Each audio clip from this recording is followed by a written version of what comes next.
रुक्मणी मैया भगवान कृष्ण की 16,108 रानियों में से एक, पटरानियों में से एक। अब जरा देखिए कि भगवान कृष्ण की रानी होने पर, पटरानी होने पर भी उनको चिंता थी।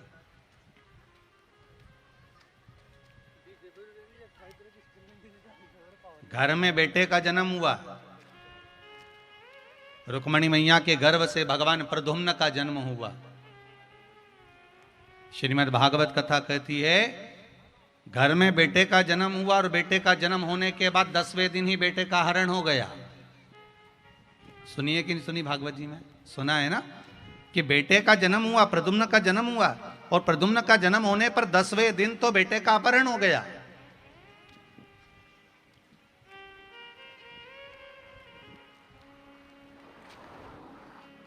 केवल 10 दिन का था बेटा और केवल 10 दिन के उस बेटे का हरण हो गया था, केवल 10 दिन का। अब जरा विचार करिएगा, एक माता के पास में सोए हुए पुत्र का 10वें दिन हरण हो जाना, माता कितनी रोती होगी, बिलखती होगी, कितना रोती होगी मां, कितना बिलखती होगी।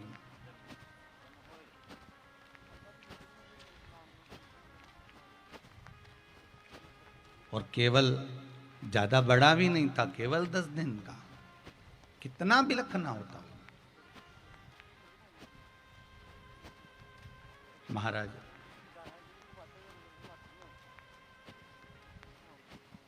खूब चिंता माता रुक्मणी के जीवन में आई।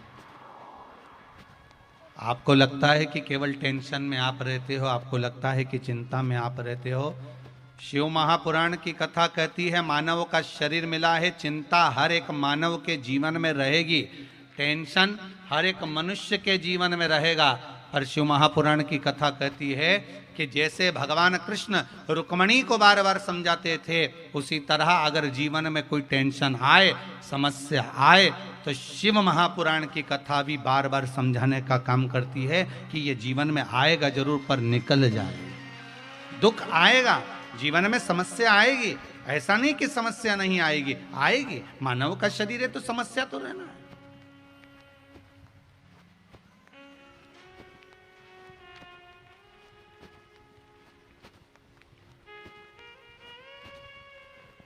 रुक्मणी मैया खूब रोई। अब देखो भगवान कृष्ण की धर्मपत्नी रो रही हैं, उधर राम जी महाराज की कथा को उठाकर देख लो तो माता सीता रो रही हैं। समस्या आई कि नहीं आई माता जानकी के साथ में? राम जी पर भी समस्या आई, राम जी को भी टेंशन रहा, लखन लाल जी को भी टेंशन रहा, भगवान कृष्ण को भी टेंशन रहा। समस्या क्या नहीं आई? अगर मानव का देह मिला है, हम कहते हैं कि मनुष्य का शरीर मिला और आपको समस्या नहीं रहेगी, टेंशन नहीं रहेगा, या कोई तुमको बाबा जोगी मिल जाए, कोई ऐसा महाराज मिल जाए जो तुमसे कहे कि मैं तुमको ऐसा कर देता हूं कि तुम्हारी जिंदगी में कोई टेंशन रहेगा ही नहीं, तो चिंता तो होगी, टेंशन भी आएगा, समस्या भी आएगी। पर इतना याद रखना, मेरे भगवान कृष्ण रुक्मणी जी को समझा समझा कर चिंता कम कर देते हैं, राम जी सीता जी को समझाकर चिंता कम कर देते हैं। और राम जी और कृष्ण जी को चिंता आती है तो देवादिदेव महादेव समझाकर कम कर देते हैं। उसी तरह आपके जीवन में भी समस्या आए, चिंता आए, आएगी, पर हमें भटकना नहीं, हमें शंकर की शरण में रहना, हमें शिव के चरणारविंद में रहना, हमें शिव चरणों की ओर जाना है। जब हम भगवान शंकर के चरणारविंद की ओर जाएंगे, जब हम भगवान शंकर के चरणों का स्मरण करेंगे, शंकर भगवान के चरणों का नाम जाप करेंगे, शंकर भगवान के चरणों का स्तवन करेंगे, तो अपने आप चिंता समाप्त हो। भोला सब दुख काटो ओ भोला सब दुख काटो मारे, शिव शंकर जपूं तेरी माला, भोले बाबा जपूं तेरी माला, भोला सब दुख काटो हमारे, ओ शंभो सब दुख काटो हमारे। वैश्य है मंगल मंगलकारी, वैश्य है मंगल मंगलकारी। अवधूत रूप तुम्हारा, अवधूत रूप तुम्हारा। ओ भोला सब दुख काटो ओ भोला सब दुख काटो मारे। आएगी समस्या, दुख भी आएगा, तकलीफ भी आएगी, कष्ट भी आएगा, रोग भी आएगा, बीमारी भी आएगी, दुख भी आएगा। मनुष्य का शरीर मिला है दो कारणों से मिला, एक भगवान का भजन करने के लिए, एक कर्म का भोग भोगने के लिए। आएगी समस्या, दुख भी आएगा, तकलीफ भी आएगी, कष्ट भी आएगा, रोग भी आएगी, बीमारी भी आएगी। रुक्मणी जी बार बार अपने पुत्र को याद कर कर रोती थी। 10 दिन का वो बालक हरण कर लिया गया, ले गए थे।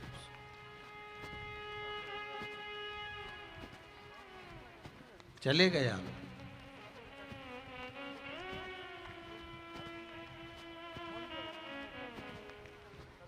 बहुत प्रयास करा, रुक्मणी जी को समझाया गया, हे रुक्मणी जरा ध्यान लगाइए रुक्मणी, अगर बालक गया है उसमें परमात्मा की कोई अच्छाई होगी, भगवान ने अगर दुख दिया है तो उसमें कुछ आपका भला ही होने वाला होगा। अगर भगवान ने किसी से आपको दूर कर दिया है तो उसमें आपका कोई भला ही होने वाला होगा। आप तो हर चीज में कुछ अच्छा सोचिए ना, हर चीज में कुछ श्रेष्ठ सोचने का प्रयास करिए, हर चीज में आप कुछ अच्छा सोचने का प्रयास करिए कि हमको जो मिल रहा है, हमको जो प्राप्त हो रहा है, हमको जो मिला है वो कम नहीं मिला, मेरे मालिक ने खूब अच्छा दिया है, सारा सुख मुझे दिया है, कौन सी कमी मुझे परमात्मा ने दे दी, जो मिल रहा है सब अच्छा ही तो मिल रहा है, उसने बुरा दिया कहाँ है हमको, उसने बुरा प्रदान करा कहाँ है हमको।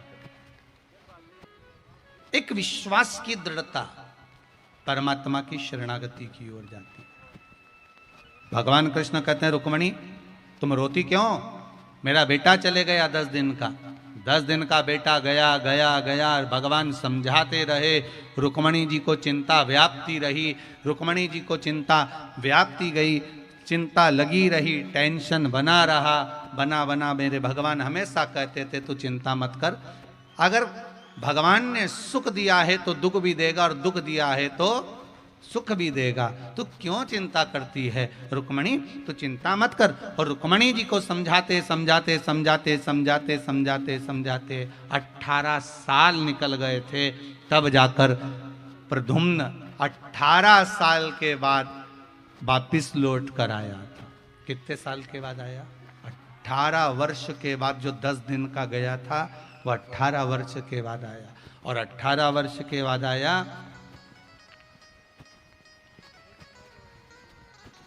तो एक कन्या से उसने विवाह कर लिया था। आपको मालूम है ना, श्रीमद् भागवत में तो पूरी कथा है, हम तो केवल शिव महापुराण में इसको थोड़ा सा लेकर चल रहे हैं। माया देवी के साथ, महामाया के साथ।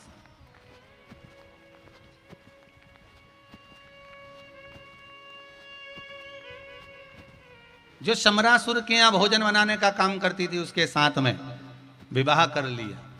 अब बालक वापिस आ गया तो प्रसन्नता होना चाहिए कि नहीं होना चाहिए, जम के तो बोलो।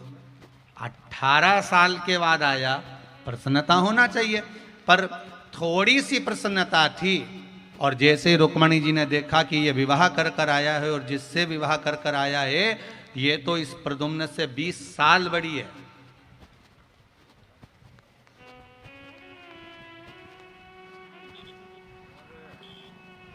कितने वर्ष बड़ी है? 20 वर्ष। फिर चिंता लग गई, फिर टेंशन आ गया।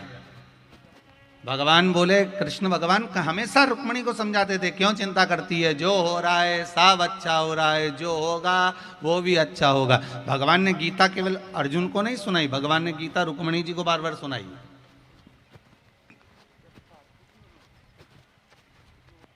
पर होता है, बाहर के व्यक्ति को गीता सुनाई जाए ना तो समझ जाता है, और घर के व्यक्ति को गीता सुना दो तो वो क्या अपना ज्ञान अपने पास में रख लो। हमको ज्यादा अकल देने की जरूरत नहीं हो। क्या हम बेवकूफ नजर आते तुम? जब देखो जब हमें ज्ञान देने लगते हो, जब देखो जब हमें बताने लगते हो। आप अपनी बात अपने पास में रखिए।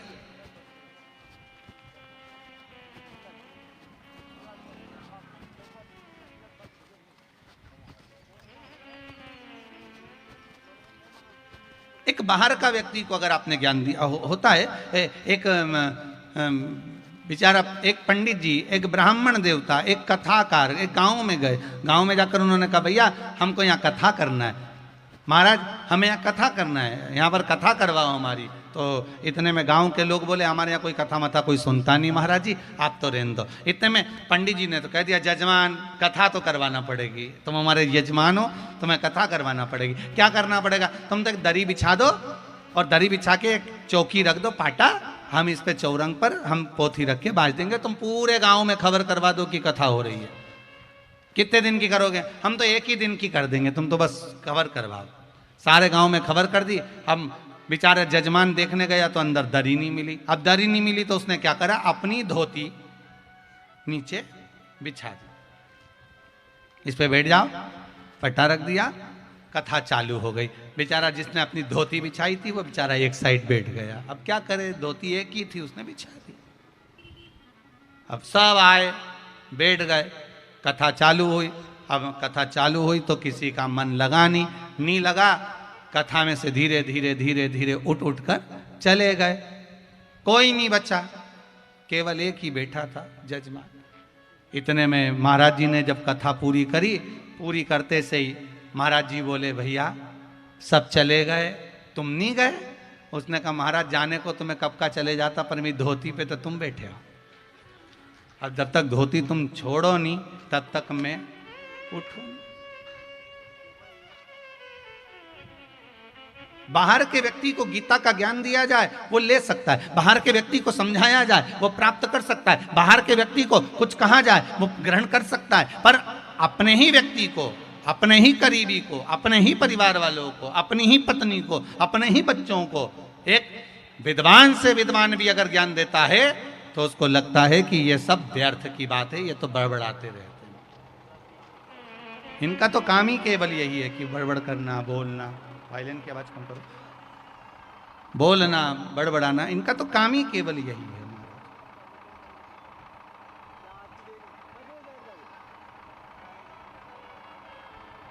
एक ज्ञान देना और एक ग्रहण करना, अंतर है। बहुत बहुत ध्यान दीजिएगा। कह देना, प्रदान कर देना, बोल देना एक अलग। सास कह कह के थक जाती है कि ऐसा करो, ऐसा करो, ऐसा करो। बहू को लगता है हम हमारे मायके से जो सीख के आए ना बहुत अच्छा सीख के आए, हम जो कर रहे हैं ना बहुत अच्छा कर रहे हैं, हम जो कार्य कर रहे हैं हमारे बराबर कोई नहीं कर सकता, हम जो कर रहे हैं उसमें हमारी श्रेष्ठता, हम जो कर रहे हैं उसमें हमारी श्रेष्ठता है, हम जो कार्य कर रहे हैं उसमें हमारी श्रेष्ठता बनी हुई है, हमें नहीं करना उसमें हमारी श्रेष्ठता है। अब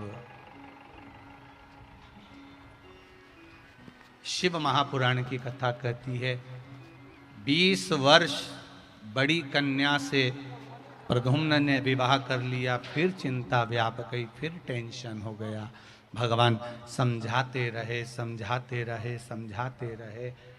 तब एक दिन 8 वर्ष पूरे जब विवाह के प्रद्युम्न को हो गए, तब रुक्मणी जी समझ गई कि भगवान जो करता है वो अच्छा करता है।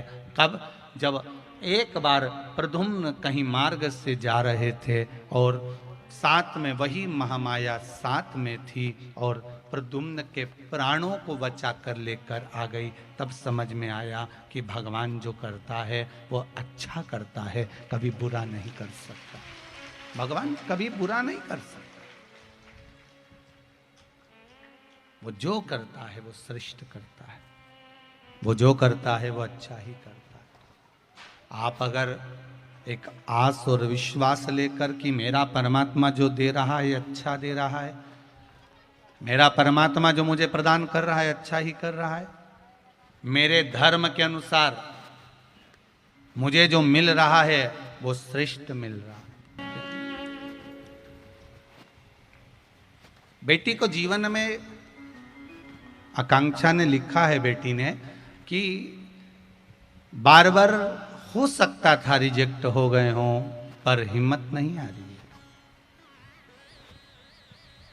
और जब हिम्मत नहीं आ रही तब शिव की शरण गई और भगवान शंकर का पशुपति व्रत का भाव प्रकट किया। जैसा आपको कहा है पशुपति व्रत करने के लिए, पशुपति व्रत किया और उस व्रत का प्रभाव मिला, कम नहीं मिला। फिर अभी फिर कहा है भगवान जो देता है वो छप्पर फाड़ कर देता है।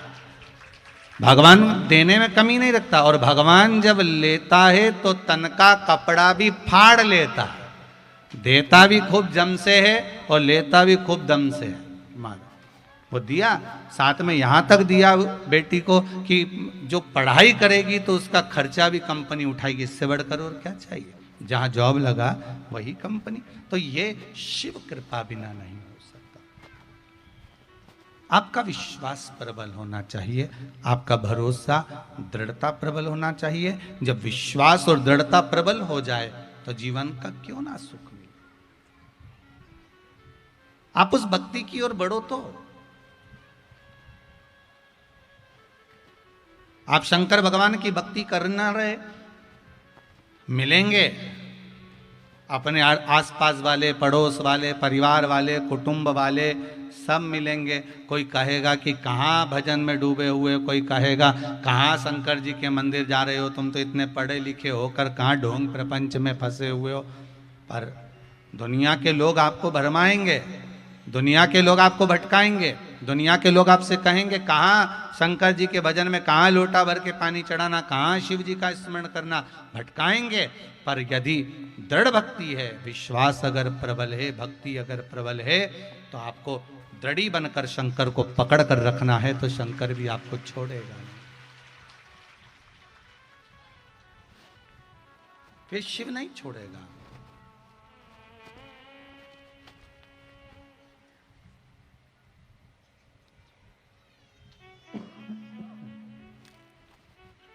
शंकर की भक्ति को धारण करना, शिव भक्ति को अपने जीवन में उतारना और उस भक्ति के बल पर भगवान की शरणागति को प्राप्त करना।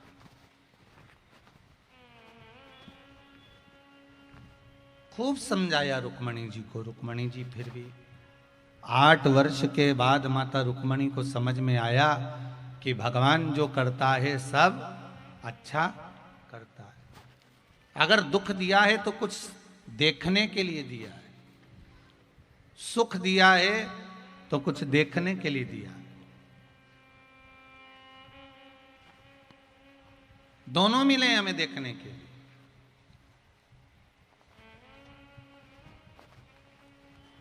बस उसको प्राप्त करने का तरीका हमको आना चाहिए।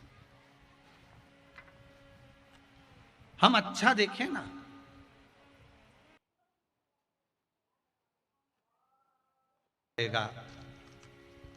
कि मंदिर में जाओ मना नहीं है, खूब जाओ।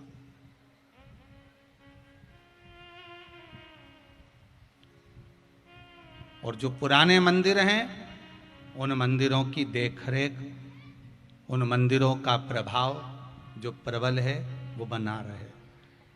नए मंदिरों का निर्माण करने की जगह जितने पुराने मंदिर हैं इनको ही एक आनंद प्रदान किया जाए, इनको ही जीर्णोद्धार कर दिया जाए।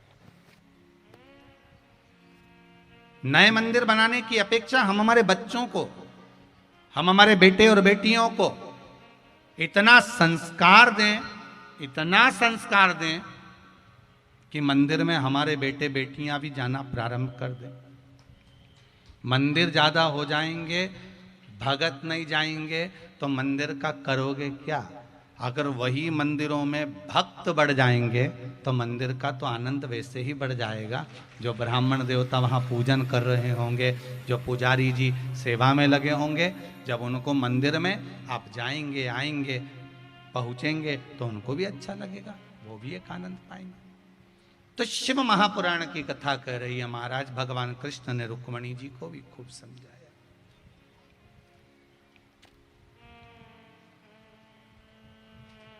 जब दुख की घड़ी आती है, जब दुख तुम्हारे सामने खड़ा होता है, तब समझाने वाले बहुत आकर खड़े होते हैं। बोलो सही है कि गलत है? मोहल्ले के लोग, परिवार के लोग, ये हमारे यहाँ की रीति रही है। ये हमारे हिंदू धर्म की क्या, संपूर्ण विश्व में जितने भी धर्म होंगे सारे धर्मों की रीति है कि दुख यदि आपको आया तो आपके मोहल्ले के लोग आपको समझाएंगे, क्यों रो रही है, अब क्या होगा, अब तो हो गया जो होना था, अब तो शांति रख लो, अब भगवान का भजन करो, अब क्या रखा है संसार में, अब जो होना था वो तो हो गया। लोग ऐसा ज्ञान देते हैं, समझाते हैं और समझाने के बाद चले जाते हैं। समय की घड़ी किसकी नहीं आती? जब उसके यहाँ दुख आता है तो जो आपको समझा रहा था, अब अगर उसके यहाँ तकलीफ आती है तो आपको जाकर समझाना पड़ता।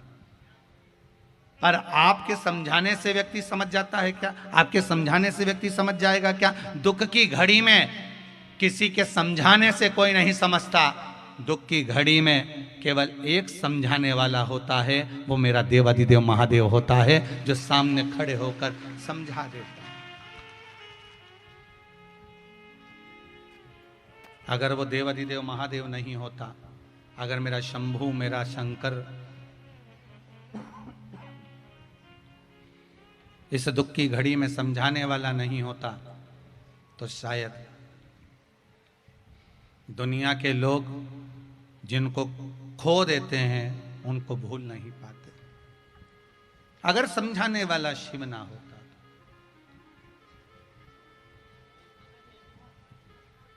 और केवल शंकर मेरा उघड़दानी अगर खड़ा है तो आपके दुख में भी है और आपके सुख में भी है, दोनों जगह। माता अंजना, शिव महापुराण की कथा कहती है, जिनके गर्भ से संतान नहीं हुई,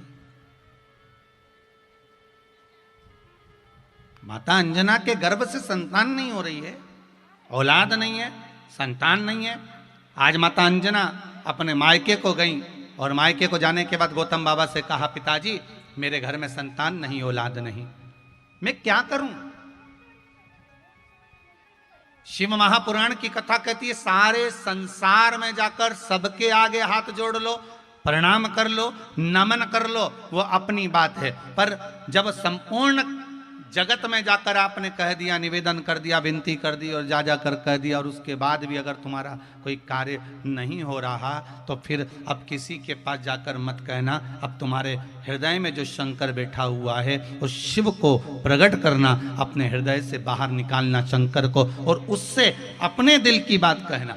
ये बात हम बार बार पहले भी कह चुके हैं, जिस मंदिर में कोई ना जाए उस मंदिर में तुम जाओ। जहां शंकर एकांत में बैठे मिल जाएं, वहां थोड़ी देर बैठकर उससे दिल की बात कर लो। हम तो यहां तक कहेंगे कि आप 4 व्हीलर गाड़ी लेकर जा रहे हो, भले कथा सुनने आ रहे हो, या यहाँ से अपने घर जा रहे हो, या आप अपनी बहन के घर, भाई के घर, माए के ससुराल, कहीं पर भी जा रहे हो, आपके साथ में आपका पति है, आपके साथ में आपके रिश्तेदार हैं, कहीं एकांत में कहीं शिव जी का मंदिर मिल जाए, रोड पर चलते चलते एकांत में कहीं शंकर अकेले मिल जाए, थोड़ी देर गाड़ी रुकवा लेना, अपनी गाड़ी को रुकवा कर कहना, जरा रोको, मुझे शंकर जी से बात करना है, बहुत दिनों बाद तो अकेले दिख रहे हैं, बैठे हुए मिल गए हैं, और शिव जी के पास जाकर अपने दिल की बात कहना। उससे कहना, बाबा जा रही थी यहाँ से, आप मिल गए रास्ते में, सोचा थोड़ी देर बैठकर बहन के यहाँ भी तो गप्पे मारूंगी, अपने भाई के यहाँ भी जाऊंगी तो थोड़ी बहुत बात करूंगी, और इतने दिनों के बाद आप अकेले मिले हो तो क्यों ना आपसे बात कर लूं और देवाधिदेव महादेव के पास बैठकर अपने दिल की दो बात कहकर चले जाना। मुझे विश्वास है दूसरी बार तुम अपनी जब बहन या भाई के यहाँ जा रहे होगे तो शंकर की याद जरूर आएगी और कहोगे मैं तुम्हें कहकर गई थी और तुमने मेरा काम कर दिया। वो शंकर तुरंत कर देगा। आप अपने हृदय की बात, अपने दिल की बात, अपने चित्त की बात, अपने मन की बात शंकर से कहो तो, अपने दिल की बात, अपने हृदय की बात शिव से बोलो तो। हम सारे संसार से कह देते हैं कि यह काम वो करेगा, वो करेगा, वो करेगा, वो करेगा।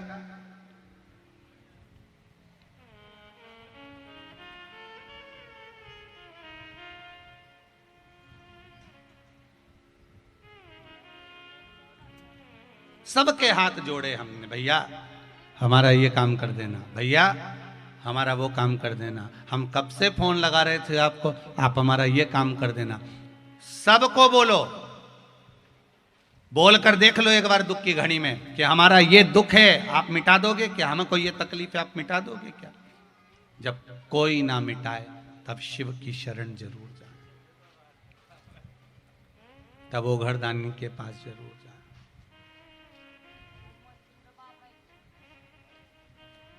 हम अपने कर्म से वंचित ना हो।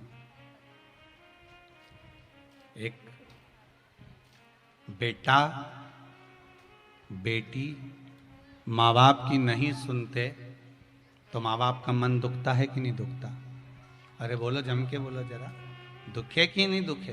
दुखे ना। अगर बेटा बेटी नहीं पूछे, बेटा बेटी नहीं माने, बेटा बेटी को समझाया कहा, उसके बाद भी अगर बेटा बेटी नहीं मानते नहीं पूछते तो माता पिता का मन दुखता है। माता पिता का हृदय रोता है। हम भी तो उस परमात्मा की औलाद हैं, हम भी तो उस देवाधिदेव महादेव की औलाद हैं। माता के गर्भ से जब जन्म दिया था दोनों मुष्टिकाएं बंद थी, दोनों मुष्टिकाएं बंद। प्रतिज्ञा करी थी मां के गर्भ से बाहर निकाल दो, मैं तुम्हारा भजन करूंगा, भजन करूंगा, भजन करूंगा।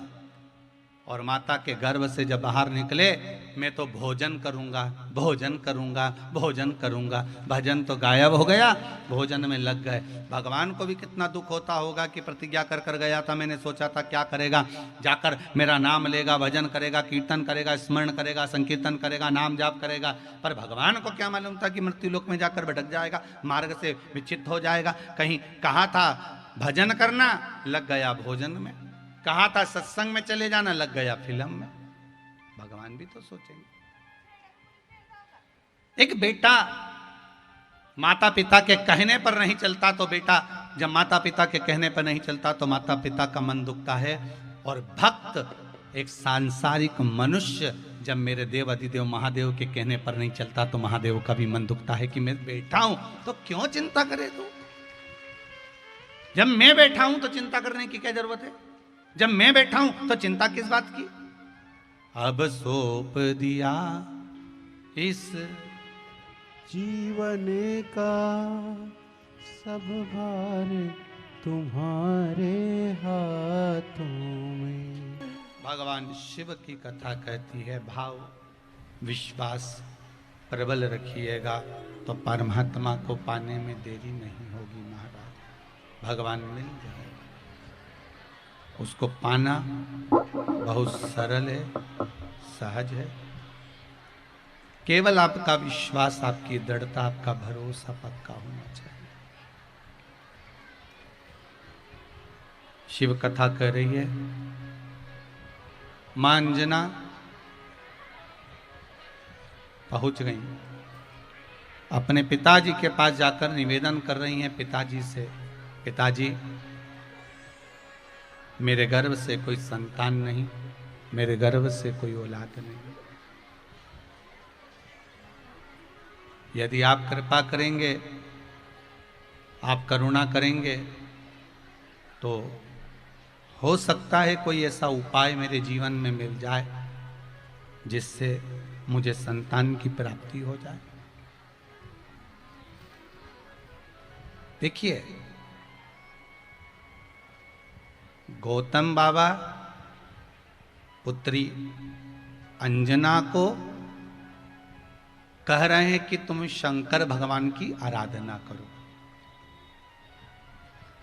कई लोगों के मन में एक भाव प्रकट हो जाता है कि सियोर वाले महाराज उपाय बताते हैं या टोटके बताते हैं या ये करो या वो करो, ऐसा बताते रहते हैं।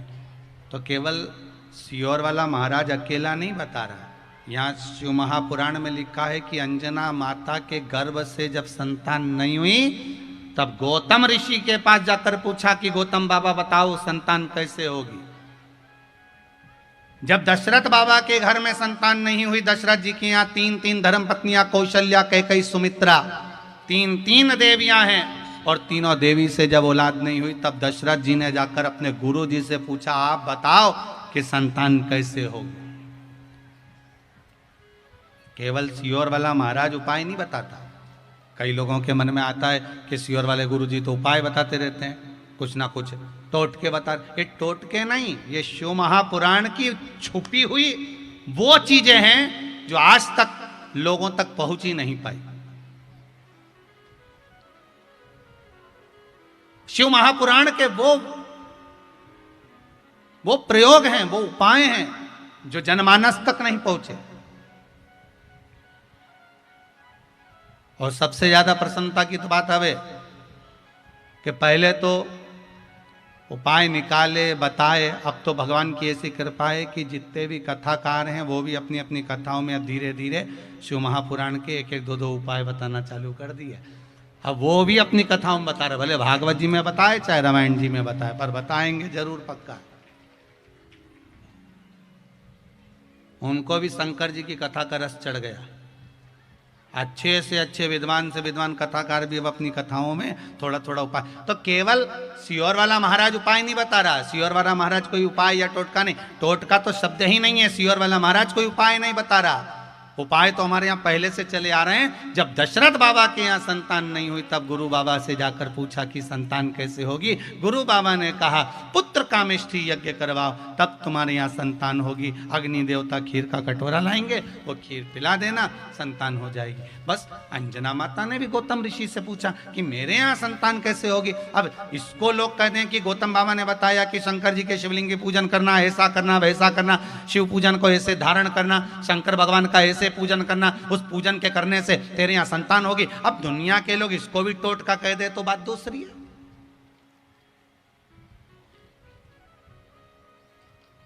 किसी को अगर कुछ बताया जाए तो वो टोटका नहीं, वो उपाय है जो हमारे संत भी बताते आए, हमारे ऋषिवर, हमारे गुरुजन भी बताते आए।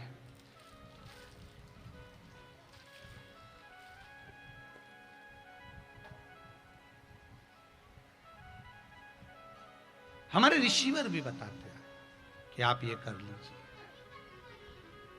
अब जब किसी को श्राप लग जाता था, कोई गलती कर देता था, श्राप लग गया, श्राप लग गया तो उसका उपाय पूछते थे, कोई उपाय बता दो महाराज, हमको ये श्राप लग गया है, इसको छुटकारा पाने का कोई उपाय बता दीजिए। फिर संत कहते थे तुम ऐसा उपाय करना, तुम भगवान का भजन करना, तुम शिव नाम का स्मरण करना, तुम ये करना। लगा चंद्रदेव को भी रोग हो गया था काया का, जब काया गलने लगी चंद्रदेव की, सारा रोग में काया टपकने लगी, गिरने लगी, चंद्रदेव को भी लगा कि अब क्या करा जाए। तब देव ऋषि नारद से जाकर फिर उपाय पूछा। अब यहां पर फिर आ गया कि चंद्रदेव ने भी देव ऋषि नारद से उपाय पूछा काया के रोग को मिटाने का।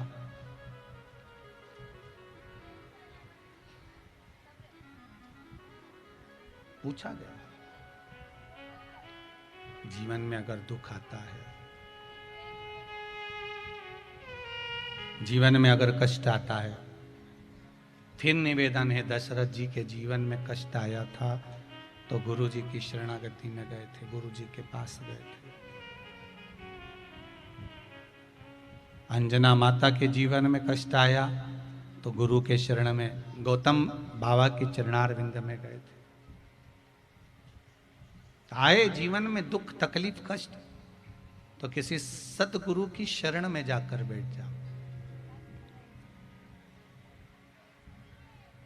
अगर जीवन में दुख आ जाए तो किसी सदगुरु की शरण में पहुंच जाओ।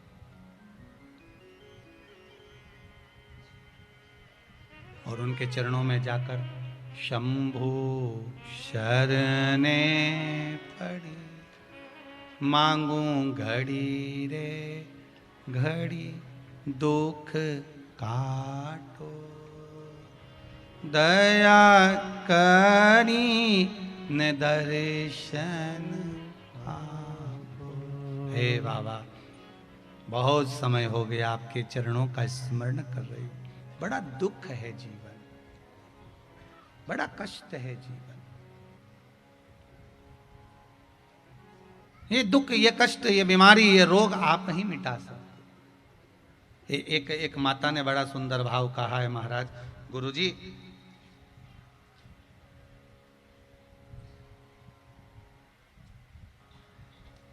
आशा देवी हैं, माधेपुरा जिला से आई हैं। कहाँ बैठी हैं? जरा माइक दीजिए।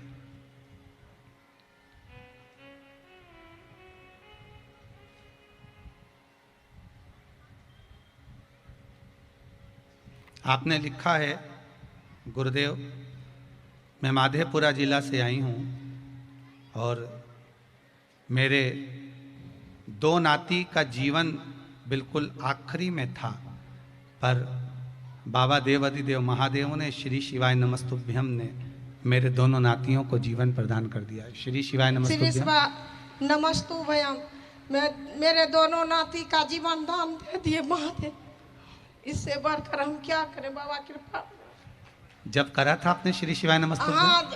हाँ, हमारी बेटी भी जप रही थी, हम भी जप रहे थे। वो तो अब दोनों ठीक है? दोनों बहुत ठीक है। 1 महीना का एक है और 2-3 साल का बच्चा था। दोनों ठीक हैं? अब विराजिए। श्री शिवाय नमस्तुभ्यम। बाबा ने वो दे दिया आपको। जीवन का दुख है, तकलीफ है, कष्ट है, माना बहुत बहुत, पर समस्या अगर विकट है, दुखी मत होना, शिव निकट है। कौन निकट है? मेरा शंभु आपके करीब में, आपके नजदीक में। हो समस्या विकट, अगर समस्या विकट है तो शंभु निकट है। शंकर मेरा उघड़दानी, मेरा त्रिकालदर्शी, मेरा कैलाशी, मेरा विनाशी, मेरा शिव आपके करीब में है। आप उसका स्मरण करो। माना मनुष्य का, फिर कहेंगे, कथा शुरू करी थी आज 7वें दिन की, तो कहा था कि मानव का जीवन मिला है जब रुक्मणी जी के जीवन में टेंशन रह सकता है, सीता जी के जीवन में टेंशन रह सकता है, मेरे राम, मेरे कृष्ण के जीवन में अगर टेंशन रह सकता है, तो आप भी टेंशन से मुक्त नहीं हो सकते। टेंशन तो आएगा, पर अगर दुनिया भर के लोग टेंशन दे सकते हैं तो शंकर जी का नाम मेंशन दे सकता है। टेंशन नहीं, वो मेंशन दे सकता है। शिव का नाम उस टेंशन को समाप्त कर सकता है। श्री, फिर आगे बोल दिया, पहले साथ में बोलो, श्री शिवाय नमस्तुभ्यम, श्री शिवाय नमस्तुभ्यम, श्री शिवाय नमस्तुभ्यम।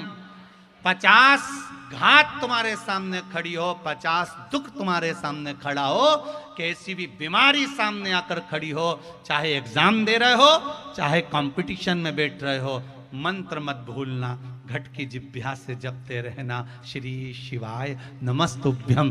पार कर देगा वो मंत्र, पार कर देगा। नहीं आता हमें कुछ भी तो इस मंत्र का स्मरण करते, पार कर।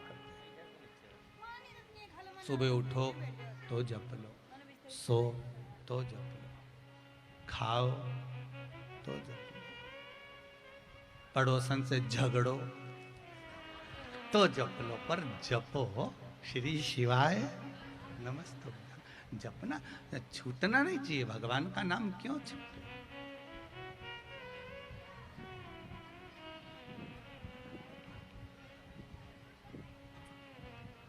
किस लिए छूटे महाराज?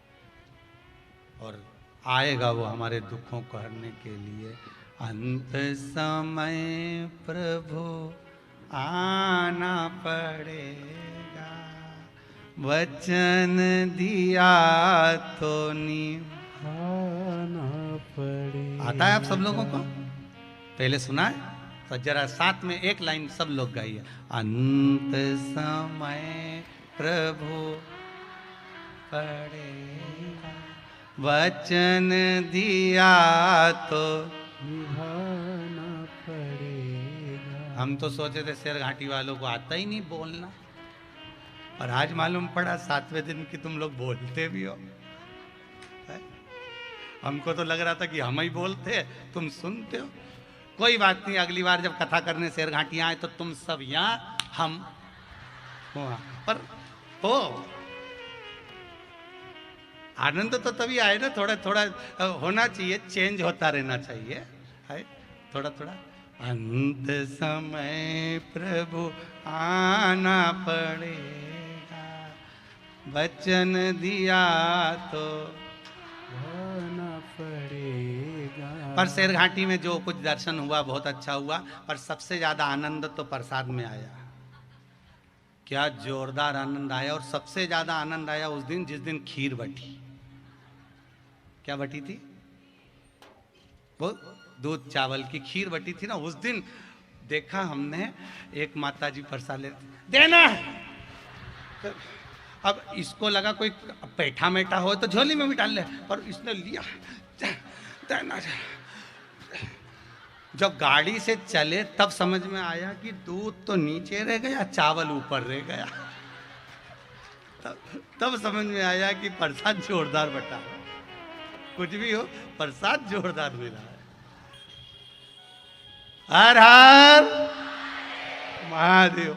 शिव कृपा तो है शेर घाटी वालों पर हो, भगवान की बड़ी। हम सोच रहे थे आखिर क्यों ऐसी कृपा कर दी कि वहाँ काशी और वहाँ से यहाँ गया बिहार शिव महापुराण की कथा। तो बाबा आप लोगों का भाव देखकर बुलाया है शंकर जी ने कि चलो यहाँ शिव कथा होना, यहाँ कथा का स्मरण होना। बाबा ने भाव देखकर बुलाया। अच्छा, थोड़ी थोड़ी जलन तो इन पटना से जितने आए ना, इनके भी हृदय में हो रही होगी, हमारे यहाँ क्यों नहीं हुई। जितने लोग पटना वगैरह आए हमारे यहाँ भी होना थी, पर शेर घाटी में हुई।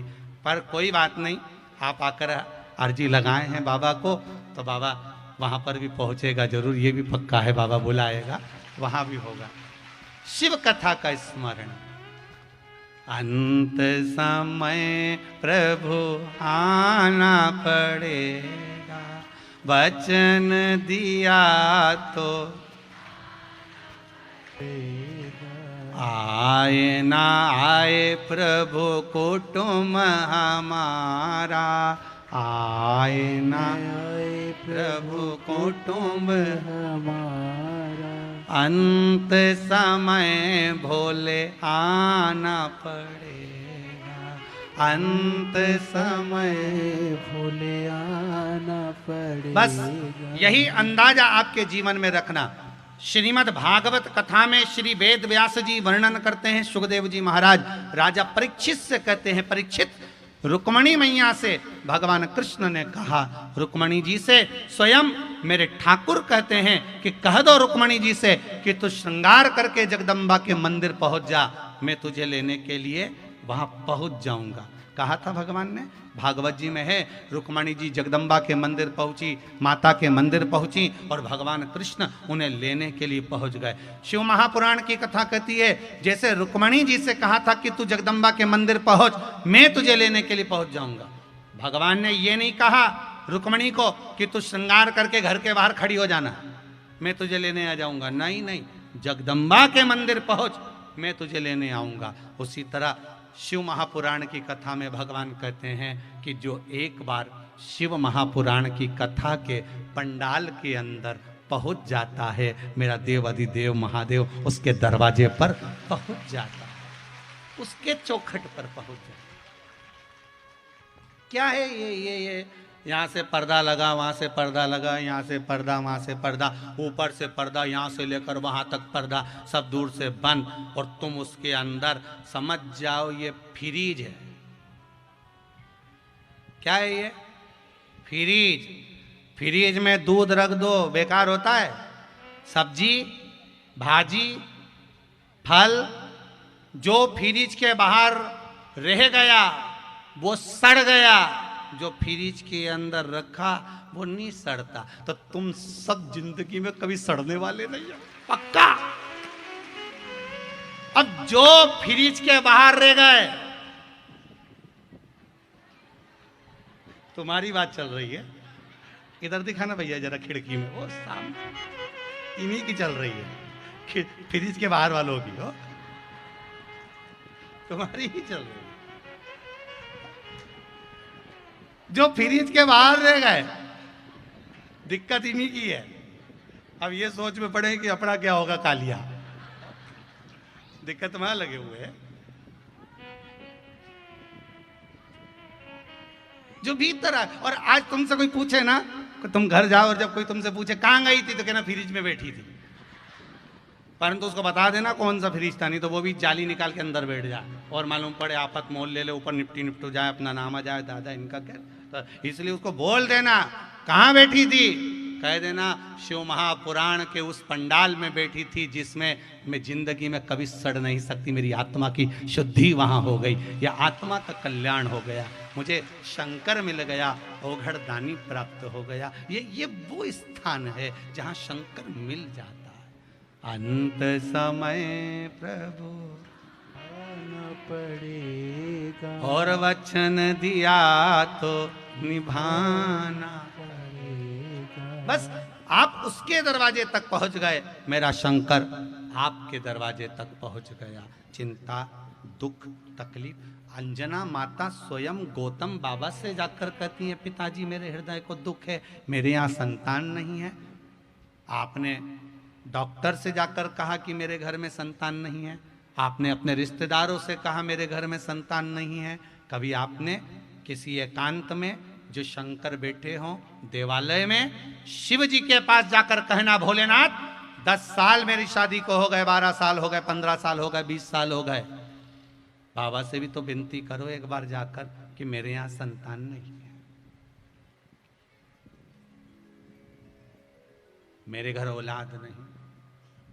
उससे भी तो जाकर कहो कि मैंने सारे सहारे छोड़ दिए, बस तेरा सहारा काफी है। मैंने सबको छोड़ दिया, अब तो मैंने इलाज करवाना छोड़ दिया, अब मैं दवाई नहीं लेती, औषधि नहीं लेती, पर अब मैंने सुना वो सियोर वाला महाराज के मुख से, सिंहासन पर छाती ठोक ठोक कर बोलता है कि शंकर दे सकता है, वो कोई नहीं दे सकता। तो अब मैं तुम्हारी शरण में आई हूं। मैंने सुना है कि कईयों की झोलियां आपने भर दी, लक्ष्मी की भी औलाद नहीं थी, उसको भी अपूर्ण कह दिया था उनके पति ने। तब माता पार्वती ने अपनी गोदी का गणेश लक्ष्मी की गोद में डाल दिया था। तो आप भी मेरी गोदी में कुछ दे दो। आप शिव से तो जाकर कहो, आप शंकर से तो जाकर कहो, एक बार उस ओघड़दानी से, त्रिकालदर्शी, कैलाशी, अविनाशी मेरे शंभू से जाकर प्रार्थना तो करो। हम कहते नहीं है, बस हम सोचते हैं कि हम तो बस अपने आप कुछ ना कुछ मिल जाए।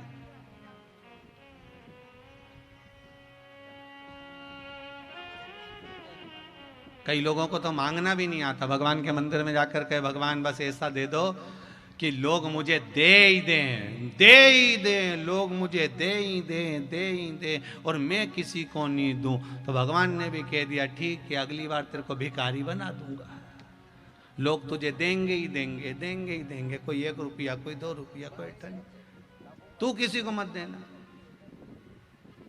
भगवान से ये कहो कि भगवान मुझे धन देना तो ऐसा देना, संपदा देना तो ऐसी देना, दौलत देना तो ऐसी देना कि मेरे हाथों से सत्कर्म होता रहे, इन हाथों से दान हो जाए, पुण्य हो जाए। अपने हाथों से कमाया है तो अपने हाथों से लगाओ भी।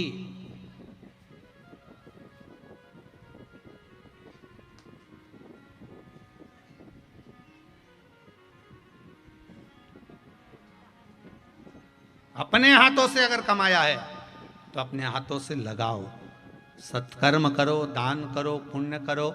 ये भी नहीं कर सकते तो अपने ऊपर खर्च करो। किसके ऊपर? अपने ऊपर खर्च करो। प्रत्येक पतियों को अपनी अपनी पत्नियों से सीख लेना चाहिए। प्रत्येक पतियों को अपनी अपनी पत्नियों से सीख लेना चाहिए कि जब भी उसको देखो तो उसके मुख पे फरमाइश रहती है, चलो मैं थोड़ा सा सामान खरीद लाऊंगी, चलो मैं थोड़ा सा ले आऊंगी। और तुम दिन भर सवेरे 8 बजे से लेकर रात को 10 बजे तक कमा रहे हो, एक जोड़ पेंट शर्ट ना जाने कब तक चला रहे हो, एक रुमाल जो जेब में रखा वो की पूरे फुंदे निकल गए, सारे फुंदे समाप्त, मोजे जो पहनता है उसमें से अंगूठे बाहर निकल गए, पर एक मोजा खरीद कर नहीं ला रहा, कपड़े भी ऐसे यहाँ की पूरी कालर गल गई, पर बदलूंगा नहीं चाहे कुछ भी हो जाए। कमा कमा के किसके लिए कमा रहे हो? मत दान करो। कौन कह रहा है कि तुम दान करो? कौन कहता है कि तुम पुण्य करो? मत दो तुम दान, मत दो किसी को 1 रुपया भी, पर अपने ऊपर तो खर्च करो रे भेरू, अपने ऊपर तो खर्च करो। ये जगदम्बा होन तो कितना खर्चा कर रही, जरा देखो, ना जाने कहां का डिजाइन ला रही है। वो तो बाल माल है नहीं मेरे, नहीं तो मैं ये सब खुद यहां से, और बक्कल लिया ही वो ऐसा सुरसा के मुंह जैसा, वो सुरसा राक्षसी नहीं थी जी का मुंडा में हनुमान जी गए थे, नहीं मुंह फाड़े नहीं, तो उसके जैसा। हाँ बाबा जी, तो खर्चा करो, अपने ऊपर करो, भले तुम दान नहीं करना ना मत करो, मत दो किसी को भी रुपया, मत दो तुम किसी को 1 रुपया, अपने ऊपर तो खर्च करो रे, प्रेम से 2 रोटी अच्छे से तो खाओ। जब देखो जब इतना टेंशन में मिले ने मुंडा पे सलीसल पड़ गया। बोलिए बोलिए, कुछ बोलना चाहते हो? देव जरा माइक दो भाई, पहुंचाइए। अपने ऊपर खर्च करिए, और जिस दिन आप अपने ऊपर खर्च करना सीख गए, समझ लो जीवन का सबसे बड़ा कार्य कर दिया।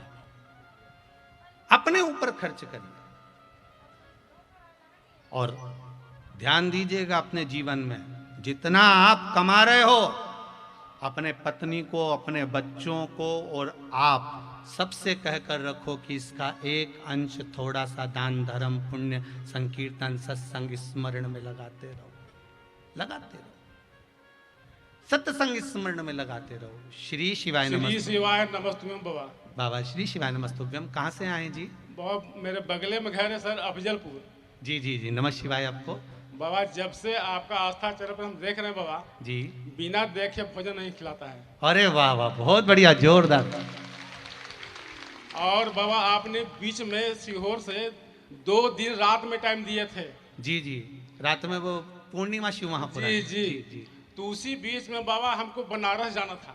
जी, तो हम बनारस एक दिन पहले गए कि हमको कल सीहोर बाबा से हमको प्रवचन सुनना है। जय जय हो बाबा की कृपा। उस रात भी जग गए बाबा। जी हमारे पास बड़ा मोबाइल भी नहीं था बाबा, ये छोटा मोबाइल बाबा हम कहाँ देख सकते थे बनारस में। जी जी जी हम घर लौट गए जी, उस दिन जगे। उसके बाद घर के परिवार बोले कि आज जग पाइएगा। हम कहे ऐसा कीजिए भैया 1 लोटा चाय बना दीजिए।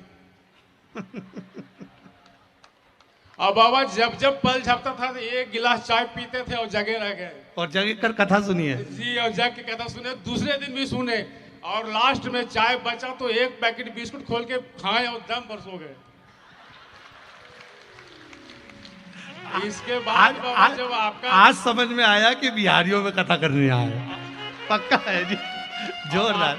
और जब बाबा आपको हम चैनल पर देखे कि सरघाटी में जी। बाबा उस दिन धड़कन मेरा एकदम। जय और हो। जिस दिन आप गया में आ गए थे बाबा, तो हमारे गांव के जितेंद्र बाबू, कारू बाबू, टुनटुन बाबू पहुंचे थे, तो लगा कि हम कैसे पहुंच जाएं। जय हो। उस दिन भी रात में नींद नहीं पड़ा था हमको।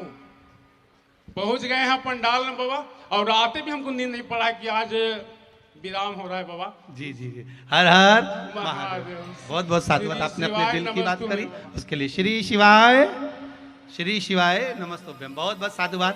आप लोगों का प्रेम, वात्सल्यता, करुणा ऐसे ही बाबा की कृपा बनी रहे। और जिस भाव से आप शिव महापुराण की कथा सुन रहे हैं, बाबा देव अधिदेव महादेव आपकी झोली खूब खुशियों से भर दे। फिर एक बार शेर घाटी में खूब प्रेम से कथा हो, हम तो बाबा से यही प्रार्थना करते हैं, वो दे आपको, और आप ऐसे ही अपने जीवन को धन्य सार्थक बनाते रहें। शिव महापुराण की कथा कहती है, महाराज माता अंजना ने विनय करा, निवेदन करा, माता अंजना निवेदन करी और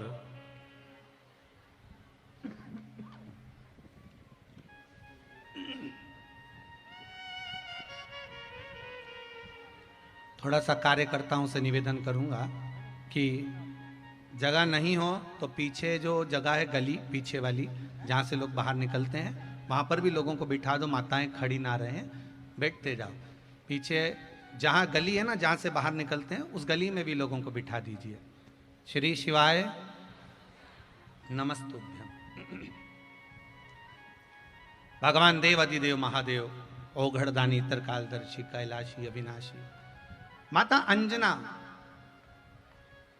स्वयं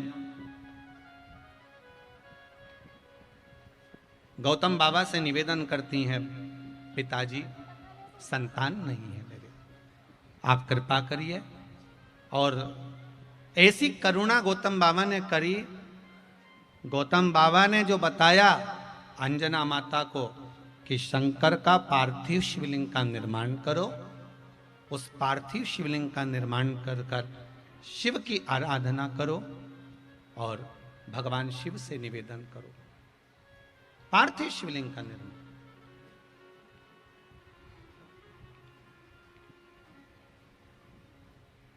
कल आपको कथा में कहा था एक नियम, भले एक लोटा पानी का बनाओ पर बनाओ। पार्थिव शिवलिंग का निर्माण माता अंजना देवी करना प्रारंभ करी।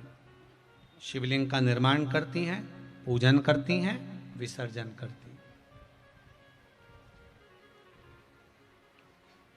एक दिन देव अधिदेव महादेव को लगा तो महादेव ने पूछा पार्वती जी से, पार्वती सुनो, आप स्वामी ये अंजना कर क्या रही है? प्रभु आपका स्वरूप बना रही हैं, पूजन करती हैं और विसर्जन करती हैं।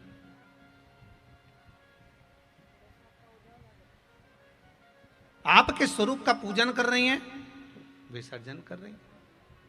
अच्छा, पर कारण क्या है? ऐसा क्या कारण हो गया जो अंजना माता को मेरी पूजन की जरूरत पड़ गई? व्यक्ति के जीवन में जब दुख आता है तब वो शंकर भगवान की पूजन करे तो शिवजी सोचते हैं कि आखिर क्या जरूरत पड़ गई इसको क्या जरूरत क्या पड़ गई ऐसी जो मेरी आराधना कर रही है? माता पार्वती जी से कहा जाकर पता करो। पार्वती मैया ने एक ब्राह्मण की स्त्री का रूप बनाया, सुंदर ब्राह्मण की स्त्री बनकर पार्वती मैया पहुंच गई अंजना माता के पास में और वहां बैठकर अंजना माता से कुछ बातें करने लगी।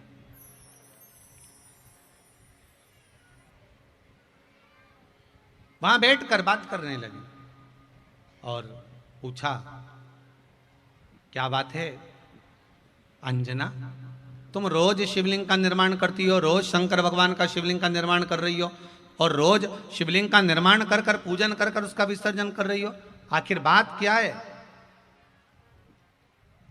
क्या चाहती हो? अंजना माता ने कहा बस संतान नहीं है, इसलिए निवेदन है भोलेनाथ जी से कि मेरे घर संतान हो जाए। संतान? इतनी सी बात के लिए तुम पूजन कर रही हो? हाँ, कैसा संतान चाहिए, कैसा पुत्र चाहिए? अंजना माता ने कहा जिस देव अधिदेव महादेव की मैं पूजन कर रही हूं बस उसी महादेव के जैसा पुत्र चाहिए। अंजना माता के शब्द सुनकर पार्वती मैया शिवजी के पास वापिस आ गई। बाबा भूतनाथ भूतेश्वर भगवान शंकर ने पूछ लिया, पार्वती जी हो जाई? हाँ प्रभु। क्या बोल रही हैं? तो अंजना माता कह रही हैं कि जैसे आप हैं वैसा की वैसे ही पुत्र चाहिए, आपके जैसा ही। शंकर भगवान मन में सोचे अब ये वर तो अंजना माता को कोई नहीं दे सकता कि मेरे जैसा पुत्र चाहिए, क्योंकि मेरे जैसा ढूंढना भी मुश्किल है। और सबसे बड़ी बात तो है अगर कहीं का मिल भी जाएगा तो ऐसा मिलना चाहिए अमर। कैसा? अमर, जो कभी मरे ही ना।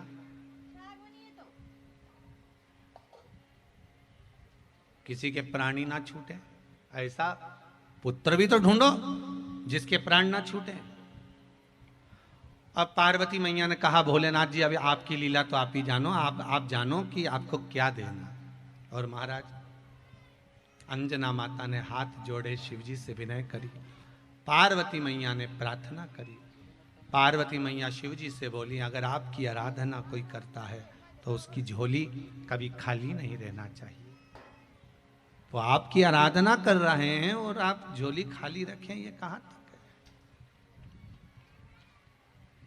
कहां तक? जाओ। देवाधिदेव महादेव पार्वती जी से कहते हैं अंजना को कह दो तो चिंता मत कर, तेरा गर्भ ठहरेगा। शिव जैसा दूसरा तो नहीं आएगा, शंकर का ही एक अंश अंजना माता के गर्भ से हनुमान बनकर प्रकट हो जाएगा। एक अंश हनुमान बनकर प्रकट हो। कहो अंजना, अंजना जी को कहो। अब अंजना माता के पास में जाकर पार्वती जी ने कहा आप शिव की आराधना करते रहो, आपका गर्भ जरूर ठहरेगा। छोड़ना मत ही। अगर जीवन में एक बात याद रखना, अगर तकलीफ है, एक माता जी ने इसमें प्रश्न किया है गुरुदेव मैंने एक बार पशुपति व्रत कर लिया, मेरा मन करता है कि मैं दूसरा भी पशुपति व्रत करूं, तो क्या लाइन से कर सकती हूं? मना नहीं करो, पर बीच में कम से कम 1 या 2 व्रत छोड़कर फिर करो। एकदम लाइन से पशुपति व्रत मत करते जाना कि 5 पूरे हुए फिर 6ठे से फिर चालू कर दिया, 7वें से फिर चालू कर दिया, ऐसा पशुपति व्रत नहीं। बीच में कम से कम 1 या 2 हफ्ते का विश्राम होना चाहिए। 2 सोमवार कम से कम छोड़ना, इसके बाद में फिर पशुपति व्रत करना। मतलब अगर लाइन से करना चाहते हो तो बीच में 1-2 पशुपति व्रत के लिए 1-2 सोमवार छोड़ना पड़ेगा, तब आप करिए। तुम करती रहो अनुष्ठान, आप भगवान शिव की आराधना करते रहो, शिव सुनेगा, जरूर सुनेगा। आप उससे निवेदन करते रहो।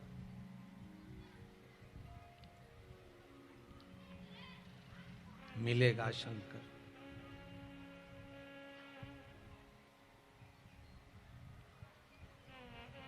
और समय आया, विनय करी मांजना ने, शंकर भगवान का स्वरूप का तेज पुंज माता अंजना के गर्भ में पवन देव के माध्यम से भेजा गया, गर्भ ठहर गया। शिव महापुराण की कथा कहती है जहां सारे डॉक्टर हार जाएं, तब एक डॉक्टर और है, वो है देव अधिदेव महादेव। जब सब हार जाएं तब वो बैठा हुआ है, उसका भरोसा रखना, उस पे विश्वास रखना, वो आएगा।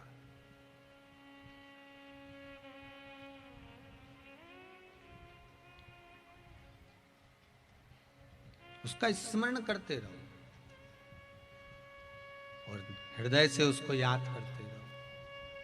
हृदय से, जब दिल से याद करोगे तो प्राप्त हो।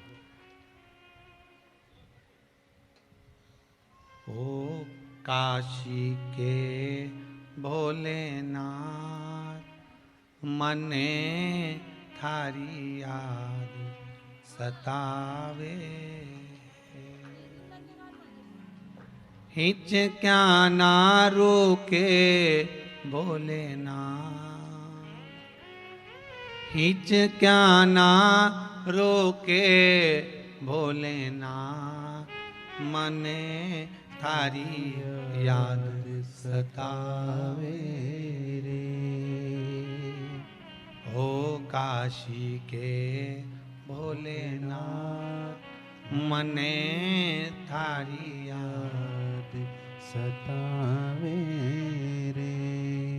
शिव का स्मरण करते करते अंजना माता का गर्भ ठहर गया। सुंदर चैत्री पूर्णिमा के दिन माता अंजना के गर्भ से श्री हनुमान जी महाराज का प्रागट्य हुआ। पवन तनय संकट हरन मंगल मूरत रूप राम लखन सीता सहित हृदय वसहु सुरभू। श्री हनुमान जी महाराज प्रकट हुए। बड़ा सुंदर स्वरूप है श्री हनुमान जी का, बड़ा सुंदर स्वरूप। कितने भाई हैं श्री हनुमान जी महाराज? 6 भाई। कितने भाई हैं? 6। रतिमान, मतिमान, व्रतिमान, गतिमान, हनुमान, ऐसे केतुमान, ऐसे हनुमान 6 भाई हैं। और एक बार पहले भी कथा में कहा, फिर कहते हैं, जिसका लोहे से जुड़ा हुआ व्यापार हो या कोई फैक्ट्री हो या कोई कारखाना हो जो नहीं चल रहा हो, बहुत प्रॉब्लम आ रही हो, कर्जे में जाते जा रहे हो, चल ही नहीं पा रहा, हनुमान जी के उल्टे पांव का सिंदूर लाओ, गतिमान हनुमान जी के नाम से उस जगह पर, उस मशीन पर एक स्वस्तिक और एक त्रिशूल बना दो और उसका पूजन कर दो गतिमान हनुमान के नाम से। कौन से हनुमान? गतिमान। हनुमान जी महाराज के 4थे नंबर के भाई गतिमान के नाम से। वो फैक्ट्री, वो मशीन फिर कभी दिक्कत नहीं देगी, वो बढ़ती चली जाएगी। अगर आपका ट्रेवल्स का काम है, गाड़ियों का काम है, ट्रक का काम है, बस का काम है, छोटी छोटी गाड़ियों का काम है, नहीं चल रहा, तो हनुमान जी महाराज के 3रे नंबर के भाई व्रतिमान, क्या नाम है? व्रतिमान। हनुमान जी महाराज के 3रे नंबर के भाई व्रतिमान का नाम लेकर श्री व्रतिमान हनुमान बोलकर हनुमान जी के मंदिर का सिंदूर लाकर उससे गाड़ी पर एक केवल बिंदी अकेली रख दीजिए, केवल एक बिंदी रख दीजिए, और गाड़ियों पर बिंदी रखकर एक लाल ध्वजा गाड़ियों के अंदर रखकर उसको हनुमान जी के मंदिर में या पीपल के वृक्ष पर उसको बंधवा दीजिए। कभी गाड़ी खराब नहीं होगी और व्यापार ऐसा चलेगा, ट्रेवल्स एजेंसी ऐसी चलेगी कि आपको पीछे पलट कर देखना नहीं पड़ेगा। व्रतिमान। कौन से हनुमान? व्रतिमान। व्रतिमान हनुमान के नाम से। अब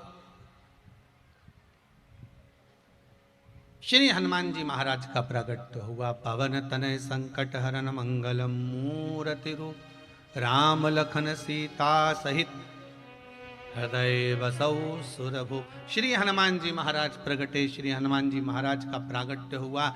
शिव का एक अवतार है हनुमान।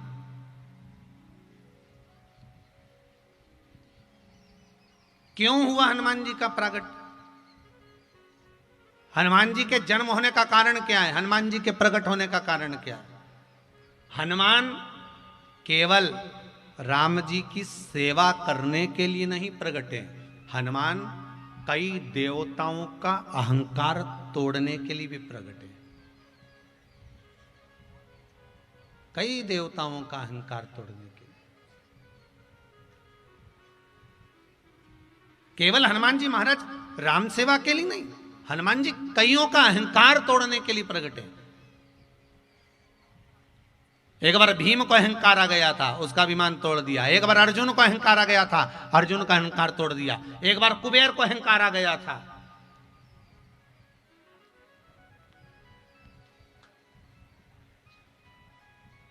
जब राम जी महाराज अयोध्या में निवास कर रहे थे, माता जानकी उनके पास में बैठी हुई थी और उसी समय पर आकर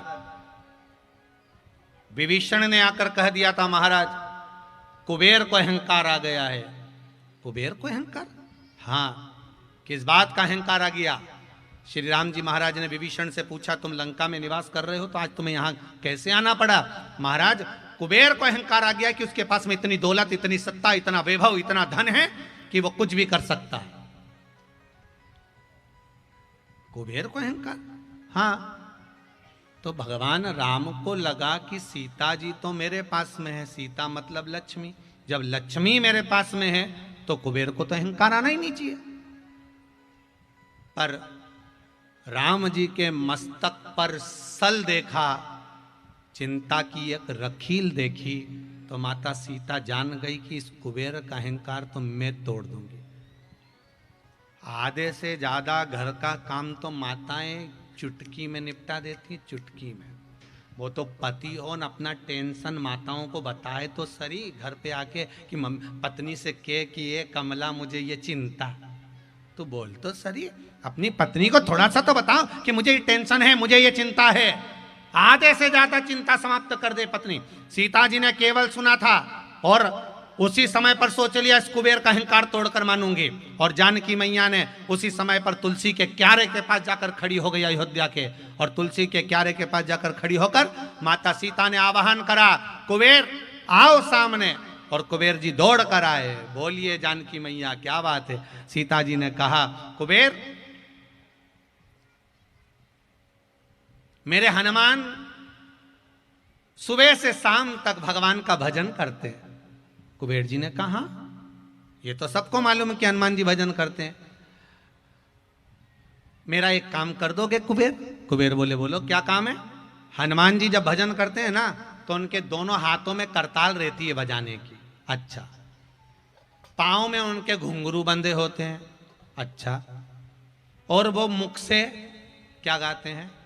जम के तो बोलो, राम नाम गाते हैं। अब मुख से राम राम गा रहे, हाथों से करताल बजा रहे, पांव में घुंघरू बांध के खूब कूद कूद के नाच रहे। तो मैया आप क्या चाहती हो ये बताओ। इतने में सीता जी कहने लगी, बस हनुमान जी के पूरे शरीर में घुंघरू बंधे हैं, पाँव में घुंघरू बंधे हैं, हाथ में करताल रखी हुई है, राम राम भज रहे हैं, बस इसकी जो पूंछ है ना वो खाली खाली दिखती है। इसलिए कुबेर एक काम करो, तुम हनुमान जी की पूंछ के लिए एक सोने की घंटी बना दो।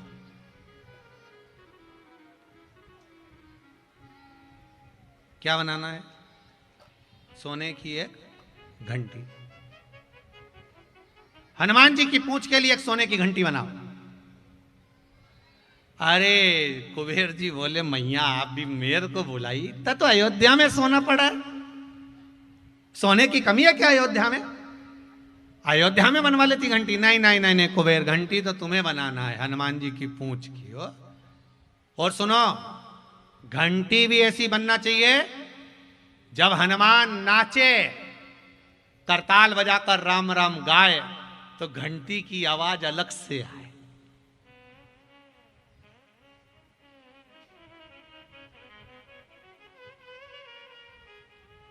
जब गाए तब आवाज। और महाराज छम छम नाचे देखो वीर हनुमान, छम छम नाचे देखो वीर हनुमान।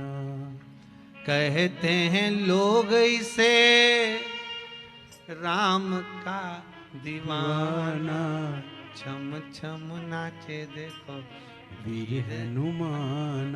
हनुमान जी जब नाचे तो ये घंटी अलग से बजना चाहिए, इस घंटी का स्वर अलग होना चाहिए, इस घंटी का नाद अलग से होना चाहिए। ठीक है। कुबेर जी कहने लगे, मैं अभी घंटी बनवा के लाता हूं। इतने में तो तुरंत कुबेर जी महाराज गए और कुबेर महाराज घंटी को बनवा कर लेकर आए और हनुमान जी की पूंछ में बांधा। अब पूंछ में जो घंटी बांधी, पूंछ में जहां बंदी थी, पूंछ में इतने बाल थे, घंटी कहां छुप गई मालूम ही नहीं पड़ी। कुबेर जी महाराज ने देखा कि हनुमान जी जब भजन कर रहे हैं तो वो घंटी का आवाज तो आ ही नहीं रहा। सीता जी बोली, कुबेर तुमने कहा था घंटी बनाएंगे, ये कैसी घंटी बनाई है? कुबेर जी बोले, मैया छोटी बन गई, मैं अभी और बड़ी बनवा के लाता हूं। अब की बार कुबेर जी गए तो इतनी बड़ी घंटी, अब घंटी क्या थी तो घंटा था, इतना बड़ा घंटा बना के लाए। अब हनुमान जी की पूंछ में फिर बांधी। अब हनुमान जी की पूंछ में बांधी तो हनुमान जी की पूंछ ऐसी विकराल अब जरा विचार करना, हनुमान जी जब सुरसा के मुंह में जा रहे थे, उनने शरीर बढ़ाया बढ़ाया बढ़ाया बढ़ाया बढ़ाया बढ़ाया, जैसे जैसे सुरसा मुख बढ़ाई, भगवान जी हनुमान जी ने और स्वरूप बढ़ाया बढ़ाया बढ़ाया, सुरसा ने यम मुंह फाड़ा, हनुमान जी मसक समान होकर अंदर जाकर वापिस आ गए। तो अब की बार ये घंटी की जगह घंटा लेकर आए, जो पूंछ पे बांधा, बांधने के बाद वो घंटा जब बांधा गया, फिर हनुमान जी नाचे तो मालूम पड़े वो घंटी ना जाने कहां छुप गई।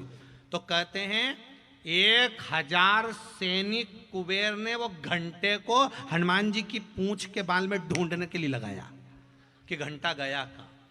तब जाकर मालूम पड़ा कि हनुमान जी की पूंछ के अंदर वो घंटा कहां छुप गया था। तब जाकर उस पूंछ में से घंटे को निकाला, मैया ये भी छोटा पड़ गया। सीता जी को तो कुबेर को नीचे दिखाना था, इसका इनकार तोड़ना था। कुबेर जोरदार घंटा बनाकर लाओ। अब की बार कुबेर गए तो हजारों कुंटल सोना लगा दिया और एक इतना विशाल घंटा लेकर आए। कहते हैं करोड़ों तो सैनिक लग गए उसको उठाने के लिए, और खींच के लेके आके हनुमान जी की पूंछ में बांधा। हनुमान जी की पूंछ में बांधा। अब की बार हनुमान जी जो नाचने गए तो पूंछ के अंदर 3-4 बाल के अंदर वो घंटा बीच में फंस गया। अब वो घंटा फिर नहीं मिला, फिर गायब। कुबेर जी महाराज की आंख में आंसू भर गए। सीता जी से कहा, माँ। सीता जी बोली, बोलो क्या बात है कुबेर। कुबेर जी बोले, मैया मैं हर बार घंटी बनाकर लाता हूं, हर बार घंटी छोटी पड़ जाती है, समझ में नहीं आ रहा। पूरे कुबेर के खजाने में जितना सोना पड़ा था सांप का घंटा बनवा कर लाकर लगा दिया, तो भी हनुमान जी की पूंछ में वो घंटी मालूम ही नहीं पड़ रही। क्या बात है मैया, मुझे लगता है कहीं मुझे अहंकार आ गया था मेरे वैभव पर, इसलिए मेरा वैभव सब शून्य है मैया। इस हनुमान के आगे मैं निवेदन करता हूँ।